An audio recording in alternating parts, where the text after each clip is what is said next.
Buenas tardes. Espero que ustedes me oigan, me escuchen bien. Yo represento aquí la Universidad Estatal de San Petersburgo. Soy catedrático del Departamento de la Historia de Rusia desde la antigüedad hasta la actualidad y también colaboro en el Instituto de la Real Academia Rusa de Ciencias de Historia. Me llamo Leonid Vladimirovich Vyskochkov y me gustaría compartir con ustedes algo de lo que sé sobre la época de Nicolás I. Yo sé que la conferencia anterior fue dedicada al emperador Pedro I y en este caso es Nicolás I. La situación historiográfica se conformó de un modo diferente si comparamos a los dos zares, los dos emperadores, porque Pedro I siempre fue muy bien representado. En lo que toca a Nicolás I, no hubo tanto éxito. En 1903 fue editado un trabajo de Nicolás Schilder dedicado a Nicolás I y luego durante varias décadas no había aparecido nada. Quizás esta tradición se debe al enfoque liberal de antes de la revolución y luego en la época soviética también se mantenía la visión de que Nicolás I, que suprimió el levantamiento decembrista, no se apoyaba. Este retrato de Nicolás I es de 1849. Está representado aquí junto con un palacete y con el Golfo de Finlandia en el fondo. Nicolai I nació en gran familia del emperador, del emperador Pablo I.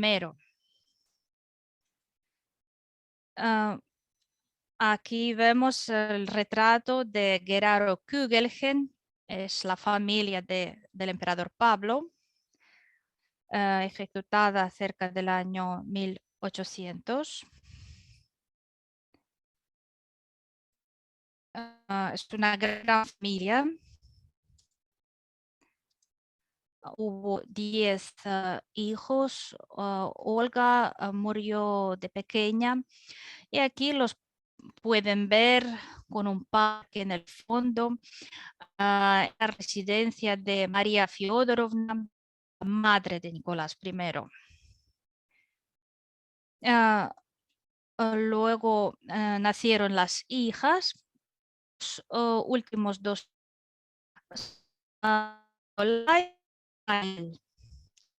Una hermana de ellos, Ana, luego se convirtió en reina de Países Bajos.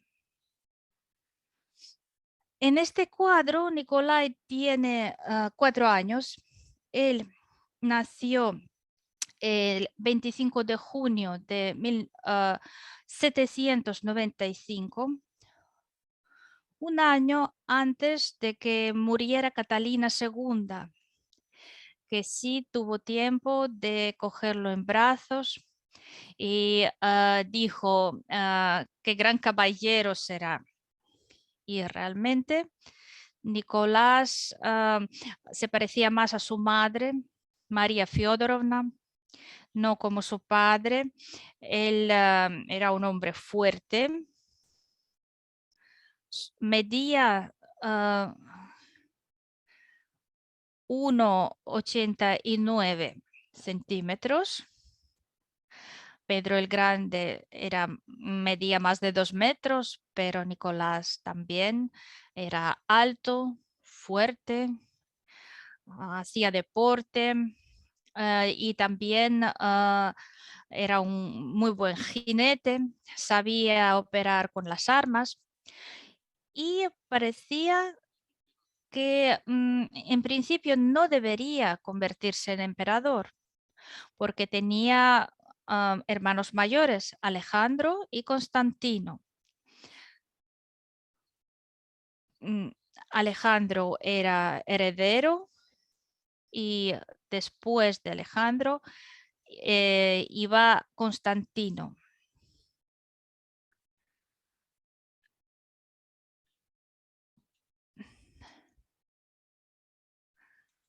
Luego veremos que Pablo primero, cuando heredó la corona, la heredó junto con su hermano mayor Constantino y hubo un pequeño periodo de tiempo cuando había dos zares.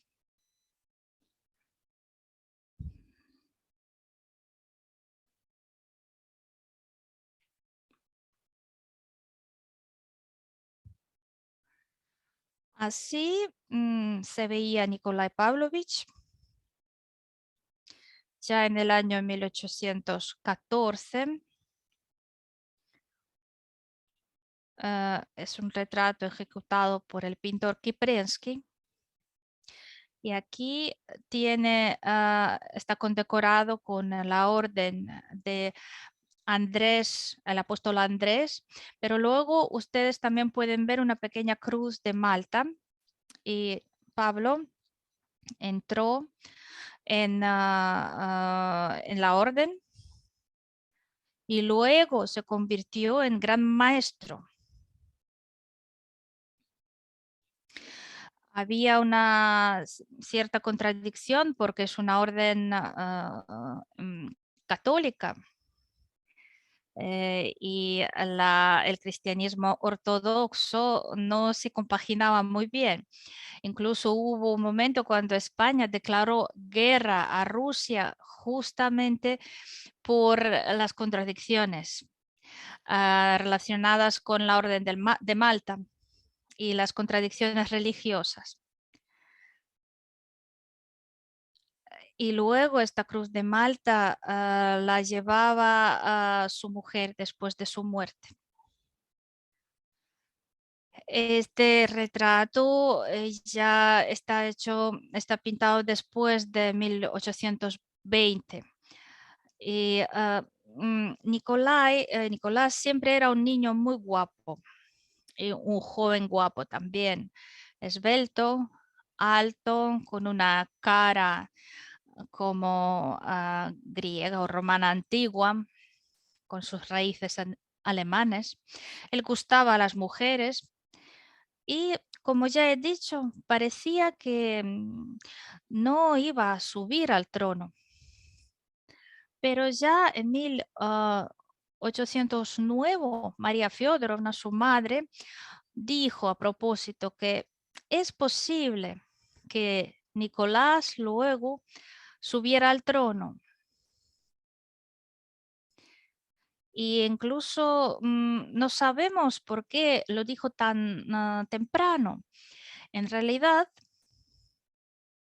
cuando su hermano mayor, Alejandro I, subió al trono, lo tenía que seguir su segundo hermano, Constantino, que se parecía mucho a su padre, Pablo. Y Alejandro I, el zar, lo mandó a Polonia. Y después del Congreso de Viena, después de la cuarta partición de Polonia, Constantino hizo mucho para que Polonia formara parte de Rusia. Y entonces Alejandro se convirtió en el monarca constitucional con una constitución común para Rusia, Polonia y Finlandia. Y entonces hasta 1825 fue Constantino el que tenía que seguir heredar la corona. Pero todos entendían que no era la mejor variante porque Constantino no tenía hijos varones. En 1801 Constantino se fue, estaba separado de su mujer. Luego se separó, se divorció de su mujer y se volvió a casar con la condesa Grudzinskaya, pero era un matrimonio margonático y sus hijos no habrían podido heredar la corona, sus hijos de la segunda mujer. Entonces esta situación duró bastantes años, incluso después del primer manifiesto del año 1823, Alejandro tomó la decisión de que a él le heredara su hermano Nicolai. En realidad, Nicolás era una persona inteligente, tenía un carácter muy vivo, podía entrar en cólera, pero lo olvidaba rápido, se tranquilizaba rápido. Tenía muchas aficiones, teatro y también a las obras prácticas. Y le gustaban mucho las asignaturas de ciencias naturales, ciencias exactas, dibujaba bien y le gustaba la ingeniería, es decir, era bastante talentoso. Aquí vemos el dibujo ya del emperador Nicolás I, ejecutado por la emperatriz Alejandra Fyodorovna. Él sabía dibujar, pintaba y en la familia se usaba, se solía regalar dibujos de los miembros de la familia real, imperial. Vamos a ver unos dibujos más. Cuando todavía no había subido al trono, él dibujaba bastante. Están publicadas sus agendas, sus libros de notas y podemos ver que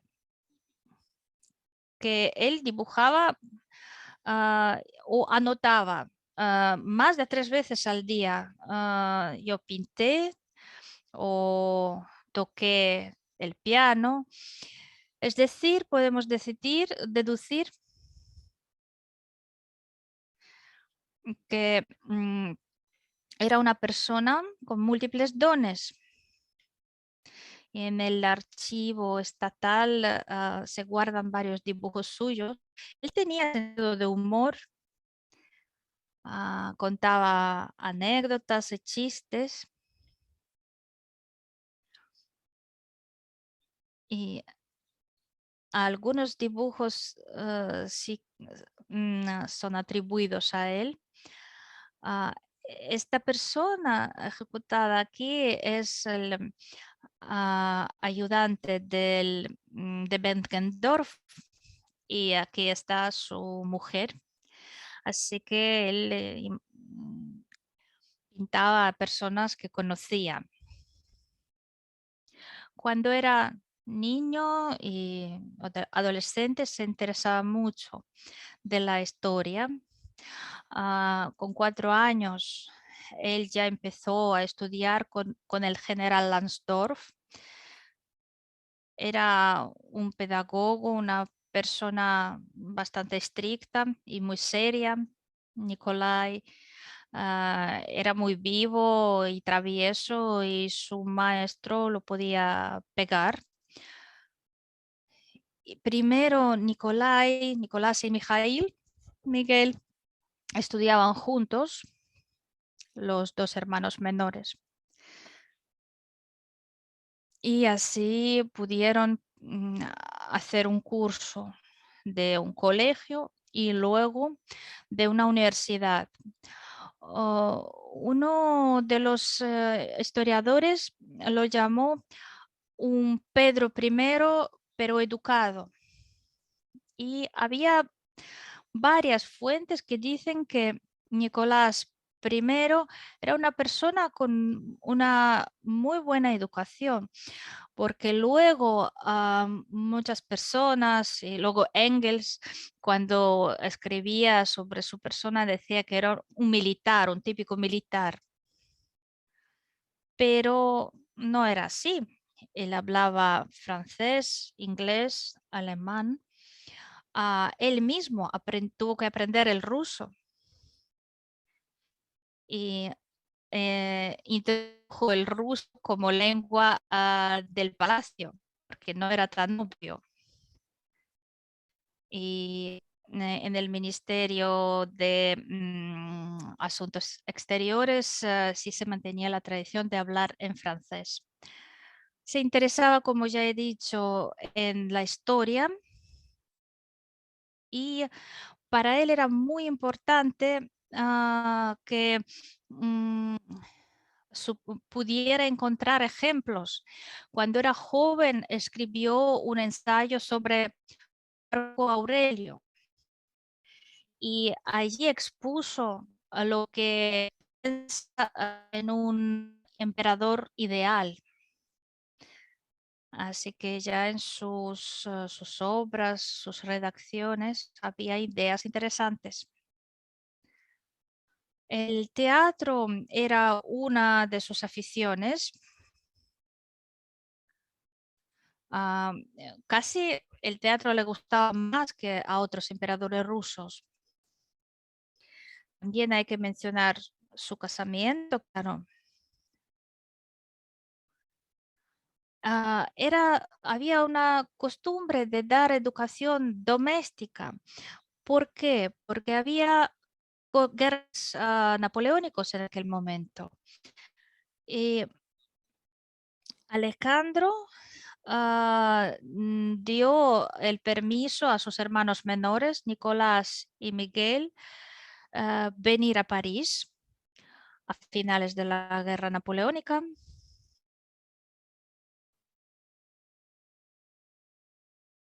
Gobierno Napoleón y él tuvo que volver a Francia, pero en el año 1814, de camino, él pasó por Berlín y yo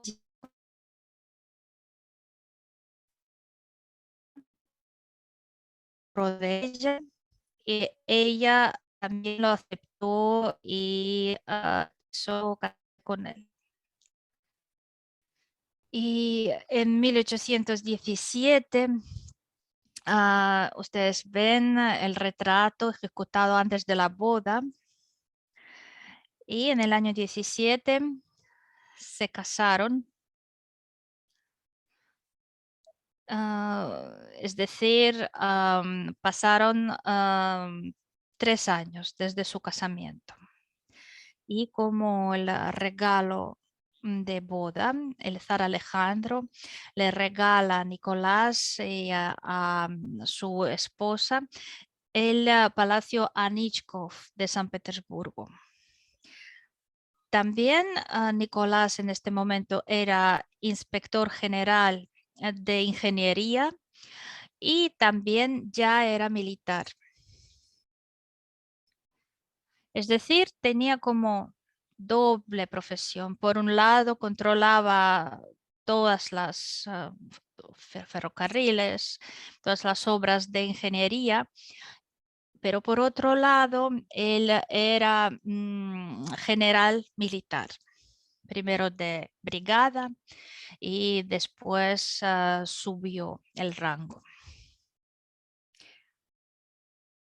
Su vida familiar resultó ser muy buena, muy agradable. Aquí ustedes ven a los dos disfrazados de trajes teatrales. Cuando los esposos visitaron Berlín, ella se había convertido a la ortodoxia y luego hicieron una visita a Berlín y allí en Alemania organizaron un montaje teatral basado en Thomas More, Tomás el Moro, y se trata del casamiento de un Khan mongolio. Había varios personajes, el príncipe, la novia, la princesa. Bueno, era una historia de amor. Y Nicolás y su esposa Alejandra Fyodorovna interpretan los papeles principales. A este espectáculo asistieron varios príncipes. Había más de 200 personas involucrados en este espectáculo. Lo dieron en el Teatro Principal de Berlín y fue un evento muy importante para la ciudad y para el país. ¿Por qué menciono este evento? Hay que tener en cuenta que los trajes están hechos por Lalla Rookh. ¿Quién es la Lalla Rookh? Era el seudónimo de Alexandra. Y era como un juego de palabras porque este seudónimo solo algunos conocían que le pertenecían a ella. Bueno, las fiestas, los bailes, los carnavales les gustaban mucho. Aquí en este cuadro de Horace Vernet, que se llama La Carusel de la ciudad de Tsarskoye Selo. El cuadro fue ejecutado en 1843. ¿De qué se trata? En el medioevo había torneos de caballeros, ¿no? Y luego esta fiesta se convirtió en un espectáculo. A Nicolás le gustaban mucho las armas. Él tenía una colección de armas antiguas, de trajes militares antiguos. Y aquí vemos a varios miembros de la familia imperial disfrazados de militares de época anterior. En la familia de Nicolás había 7 hijos y él daba los nombres a sus hijos igual que su padre. Nicolai, Constantino, Mijail, y lo mismo hacía Nicolás cuando nacían sus hijos.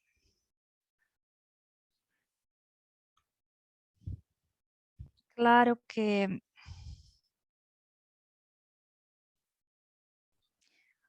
luego el programa de su reinado estaba relacionado con lo que pasó el 14 de diciembre de 1825, el levantamiento de los decembristas. Después de las guerras napoleónicas, varios nobles militares se reunieron. En realidad era una tendencia común para Europa, un grupo patriótico, liberal, y sus conceptos, sus ideas no estaban enfocados en solo en derrocar a Nicolás. Nosotros sabemos que la gente más noble participaba en la actuación de este grupo. Había grupos parecidos en Grecia, en Portugal,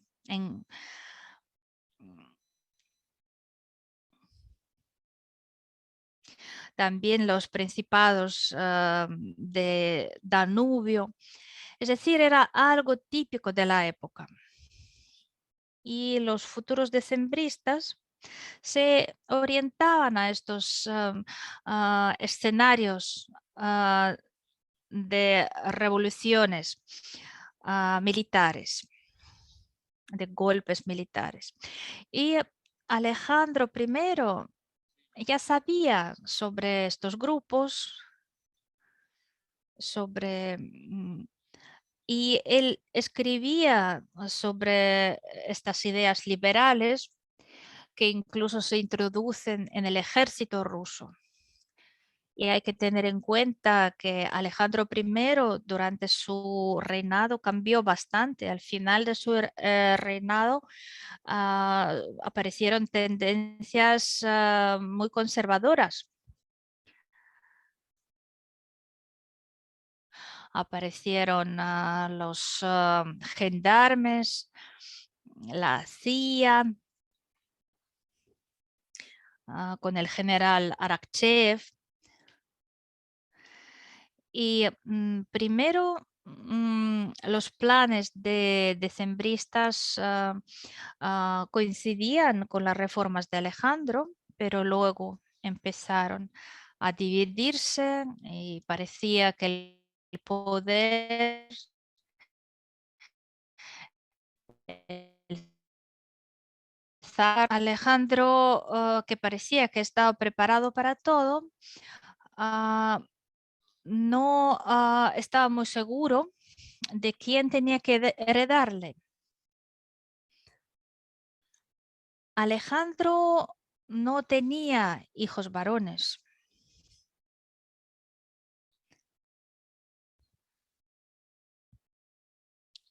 Y por eso a Constantino, el segundo hermano, que tampoco tenía hijos varones, no era la persona más adecuada para heredar. Además estaba en Varsovia y visitaba San Petersburgo una vez por año y además no quería subir al trono. Y al final Constantino escribió a su hermano mayor y expresó su renuncia a la corona. Y entonces Alejandro preparó el manifiesto de que Nicolás tenía que heredarle, pero era un manifiesto secreto. Y además Alejandro ordenó que esta carta se pudiera leer solo después de su muerte. Y en Rusia, después de Pedro I, lo legal siempre tenía que ser publicado. Un documento publicado y abierto sí que era legal. Entonces empezaron los problemas, si era legal, quién tenía que heredar. Y él se va a Taganrog porque su mujer Elizabeth Alexeyevna estaba muy enferma. Alejandro quedó viudo y algunos pensaban que como Alejandro no era persona muy mayor, podría casarse por segunda vez y quizás tener hijos varones. Es decir, hubo mucha confusión. Cuando se pregunta si Nicolás sabía que iba a heredar la corona, no podemos decirlo ciertamente, pero parece que sí, por lo menos lo intuía. Y en la familia real, a Alejandro lo apodaban Ángel. Y una vez Nicolás escribió: el ángel no quiso decir, no quiso hacer lo que debería. Y había varias personas que aconsejaban a Alejandro publicar su manifiesto. Y cuando murió Alejandro, por eso hubo un periodo de confusión. Todavía en 1819 hubo una conversación cuando Alejandro expresaba su deseo de que le heredara Nicolás, pero nadie lo decía ciertamente.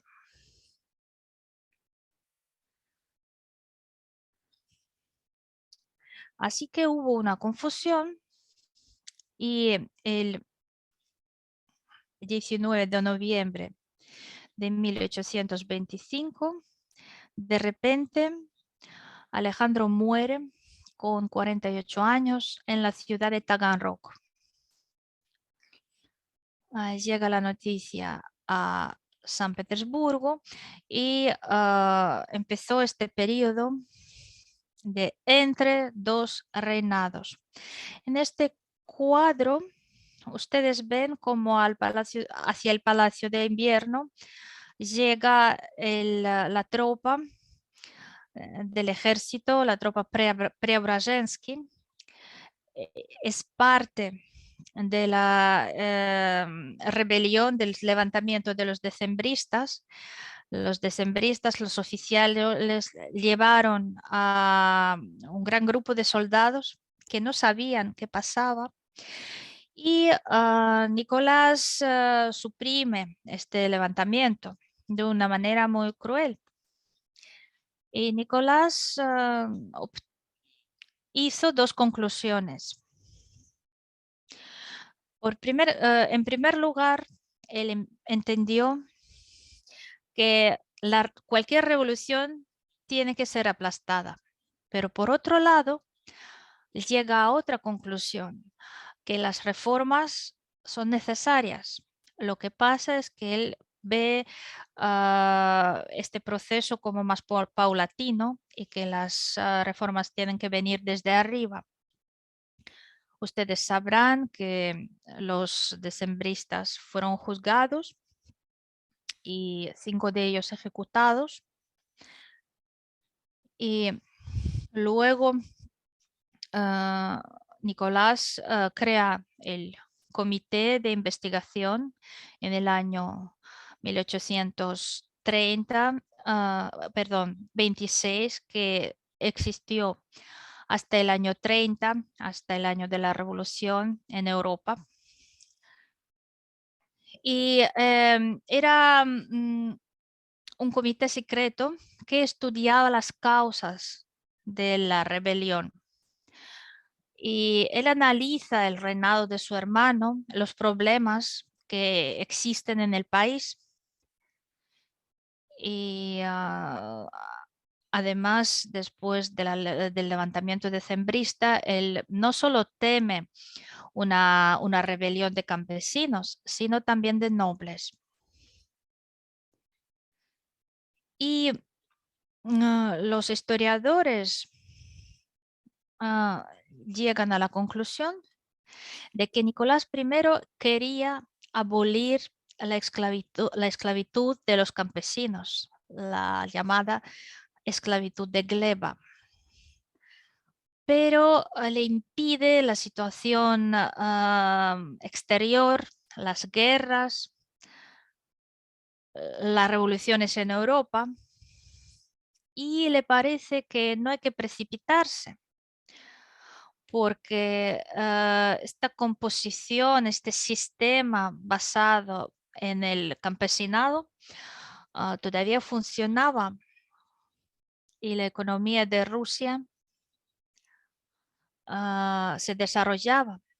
a pesar de la esclavitud de gleba de los campesinos. Pero hubo otras reformas que empezó Alejandro I. Él editó varias disposiciones u órdenes sobre los campesinos, órdenes que reducían la cantidad de los esclavos de gleba. Luego, Alejandro II sí que abolió la esclavitud, pero lo que durante decenas de años hacía Nicolás le sirvió de base. Además, a Alejandro le tocó la guerra de Crimea y otras revueltas. Y luego Alejandro II también siguió algunas pautas de Nicolás I. Ustedes saben que la abolición de la esclavitud fue en 1881, perdón, 61, 1861. ¿Qué tenía que hacer a Nicolás? Pues sus dos grandes objetivos era ordenar la legislación de Rusia y solucionar el problema de los campesinos. En 1832 fue editada la legislación rusa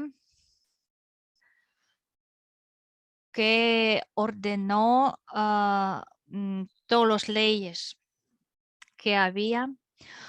En su época trabajaba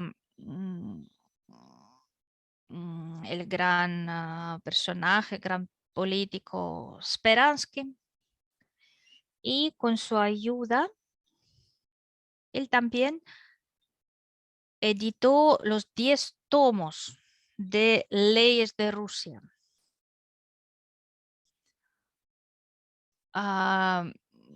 Donde también estaba el manifiesto de su coronación, de su juramento.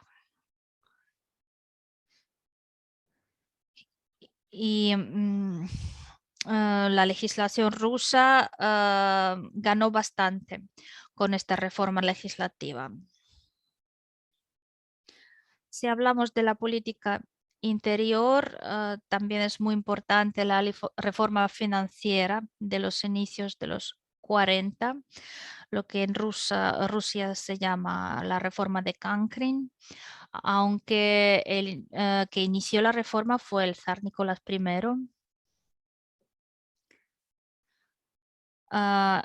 Se introdujo el monometalismo de moneda de plata. También se prestó mucha atención al ejército, al suburbio de San Petersburgo, a Tsarskoye Selo. Se reunieron varias tropas. Él también llamó a las tropas de Cáucaso. Todo fue muy vistoso y hasta la guerra de Crimea había mucha moda militar, una moda bastante variada. Había muchas guerras cuando Nicolás subió al trono. Empezó la guerra contra Irán, contra Persia. El Shah persio oyó que en Rusia había una lucha por el trono entre dos hermanos. Entonces, el Shah iraní empezó esta guerra, desenvolvió esta guerra. Pero la guerra duró 2 años. Nicolás que en realidad ganó esta guerra, se mostró una persona bastante moderada. Él no era partidario de anexionar grandes territorios. Incluso él estaba dispuesto a entregar parte de Polonia hasta el río Vístula a Polonia. Pero luego empezó otra guerra ya con Turquía, la guerra ruso-turca de 1828-29. Y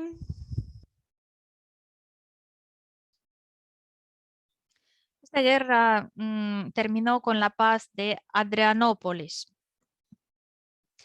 Y parece que fue la cumbre, el momento más importante para Rusia, que tenía influencia en el Oriente. En 1833, Rusia ya firma con Turquía un acuerdo común para actuar contra Egipto. Y él también llevaba una política amistosa con los reyes europeos, se ayudaban mutuamente. Y luego la guerra del Cáucaso sigue. En el año 30 hubo un levantamiento en Polonia. En 1849 Nicolás fue a ayudar al emperador austríaco para sofocar el levantamiento húngaro. Y siempre pensaba que estos levantamientos, estas revoluciones, no tenían que ampliarse, no tenían que tocar Rusia.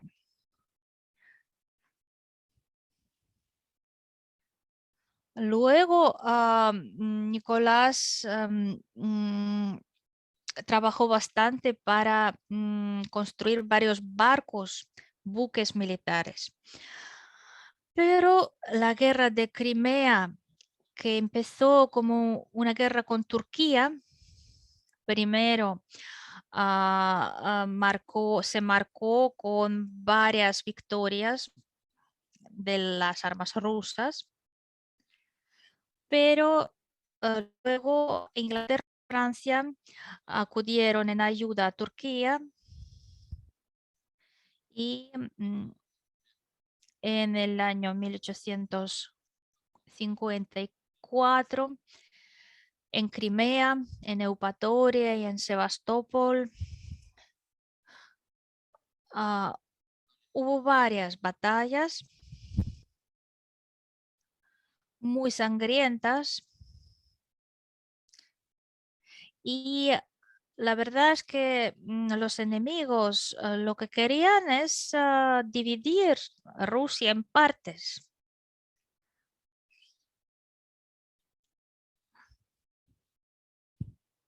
Pero sus esperanzas no se cumplieron y hubo varias batallas en Crimea.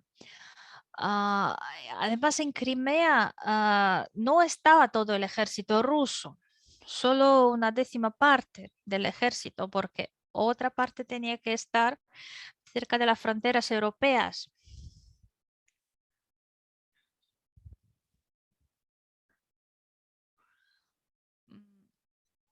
Había muchas armas nuevas, pero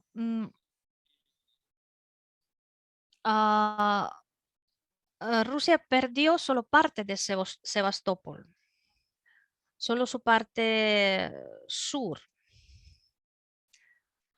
Y las tropas rusas estaban en la parte norte de Sebastopol hasta firmar la paz de París en 1854. Tampoco Rusia perdió las bahías del norte de la península. Así que era una pérdida, pero digamos, una pérdida parcial. Los heridos y los perecidos eran más o menos iguales, en partes iguales.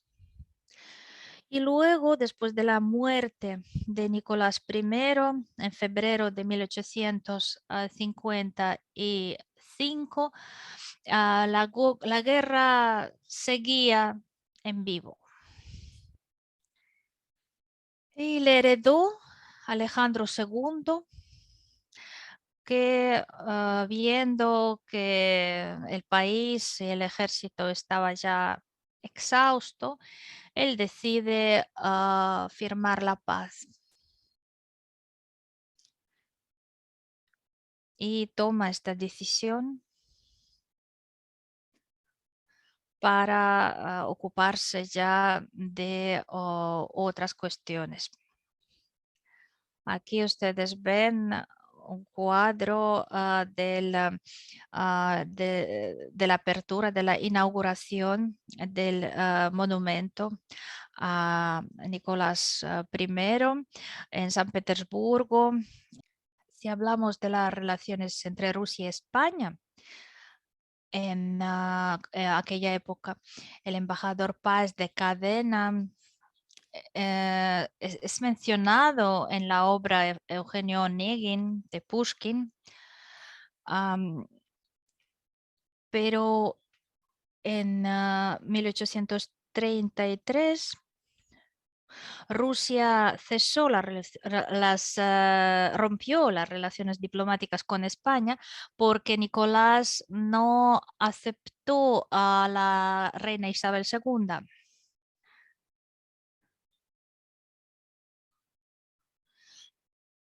Y luego Stratford Canning,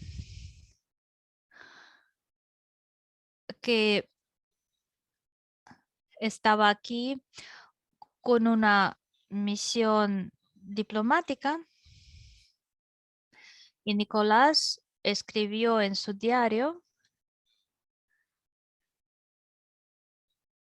que era un cara dura, era un inglés, un británico,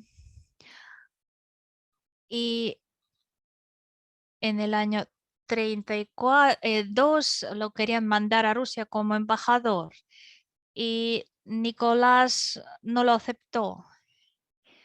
Y empezó un conflicto entre Rusia e Inglaterra. Entonces, Stratford Canning fue como embajador a España en vez de ir a Rusia. También es un caso interesante que tiene que ver con las relaciones entre Rusia y España. Sí.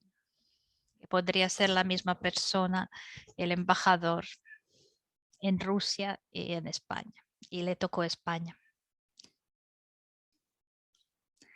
¿Podría usted contar sobre los asentamientos militares?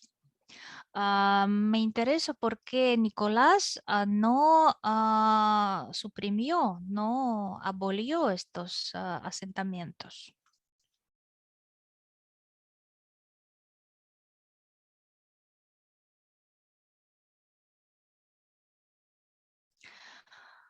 Después de la rebelión de 1831, él modernizó estos asentamientos.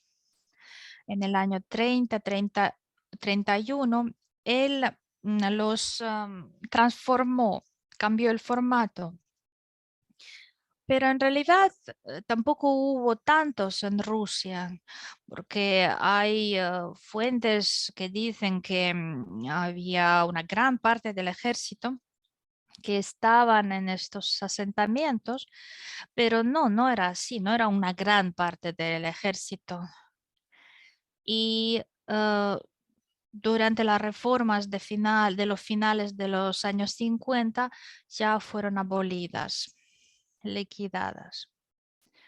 Parece que él quiso seguir con el experimento de los asentamientos, quiso transformarlos, pero hubo una provincia que no quisieron aceptar. Y había también levantamientos contra los médicos porque hubo pandemias de cólera y cuando se difundían las enfermedades también se formaban motines y rebeliones, que la gente no tenía educación y buscaba a los que los envenenaban. Y esta provincia no se rebelaba, entonces Nicolás los trató muy bien. Y entonces en aquella provincia abrieron el monumento a a Nicolás I. Y hubo otro monumento en Kiev. Y este monumento existió hasta la Revolución de Febrero de 1917. Ahora actualmente solo se ha conservado un monumento a Nicolás I en Rusia. Es este monumento que ven aquí en San Petersburgo.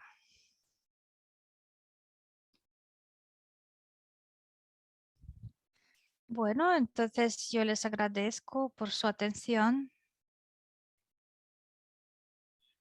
por su paciencia también,